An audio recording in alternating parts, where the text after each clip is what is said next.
आपने प्रश्न पूछा है कि सूर्य देवता को जल किसे देना चाहिए और किस मंत्र के साथ देना चाहिए। देखिए, भगवान सूर्य प्रत्यक्ष देवता हैं और उनका लाभ प्रत्येक व्यक्ति ले रहा है। इस संसार में जो काल चक्र है, उस काल चक्र का प्रवाह तो भगवान सूर्य से ही हो रहा है। उनके उदित होते ही लोग कर्म में प्रवृत्त होते हैं और उनके अस्ताचल चले जाने के साथ ही लोग शांत हो जाते हैं।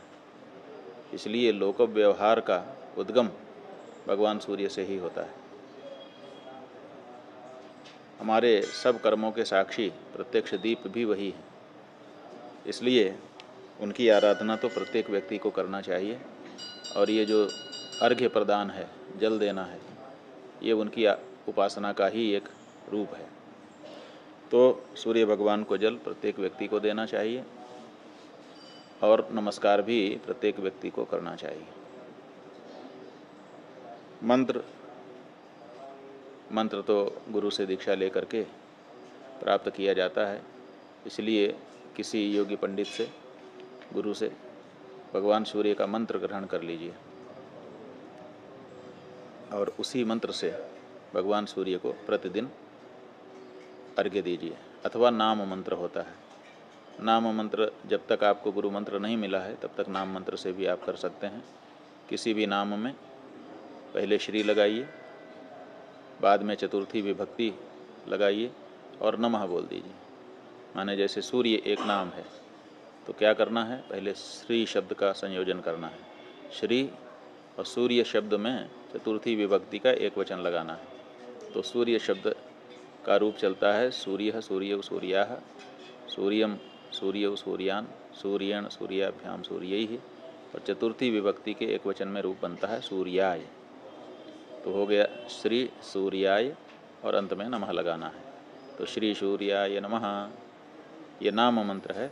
इस नाम मंत्र से भी भगवान सूर्य की उपासना की जा सकती है, अर्घ्य भी दिया जा सकता है और उनको इसी मंत्र से नमस्कार भी किया जा सकता है।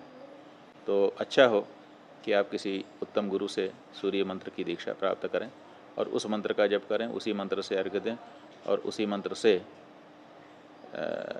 नमस्कार भी करें।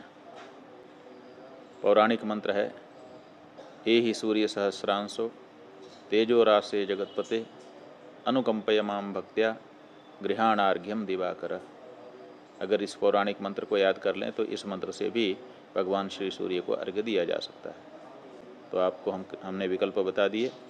पौराणिक मंत्र है अर्घ्य प्रदान करने का, उसको आप याद कर लें और उस मंत्र से अर्घ्य दें। नाम मंत्र में श्री पहले लगा करके, बाद में नमः लगा करके, चतुर्थी विभक्ति लगा करके उस मंत्र से भी भगवान सूर्य को अर्घ्य दान किया जा सकता है, नमस्कार किया जा सकता है। और साथ ही साथ किसी योग्य गुरु से मंत्र महोदधि आदि तंत्र ग्रंथों में जिन मंत्रों का उपदेश किया गया है उनमें से कोई एक मंत्र जिसका अनुष्ठान आपके गुरु जी ने करके सिद्धि प्राप्त कर ली हो, उस मंत्र को भी प्राप्त करके अगर आप चाहें तो ये कर सकते हैं। लेकिन भगवान सूर्य की आराधना प्रत्येक व्यक्ति को करनी चाहिए। सुलभ देवता हैं, प्रत्यक्ष देवता हैं, उनकी आराधना का फल भी बहुत प्रत्यक्ष है। और सबसे बड़ी बात यह है कि भगवान सूर्य आरोग्य के देवता हैं। आरोग्यम भास्करादिच्छेत। हमारे यहाँ ये बताया गया है कि जिसको स्वस्थ रहने की इच्छा हो उसको भगवान सूर्य की आराधना करनी चाहिए। तो जिसको स्वस्थ रहने की इच्छा हो, क्या इस संसार में कोई है जो स्वस्थ न रहना चाहता?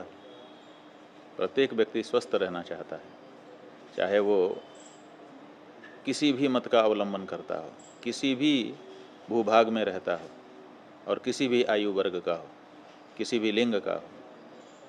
स्वस्थ रहना तो सबकी ज़रूरत है और सबकी आकांक्षा है। और स्वास्थ्य प्रदान करने का काम भगवान सूर्य के द्वारा होता है। इसलिए उनकी आराधना प्रत्येक व्यक्ति को करनी चाहिए।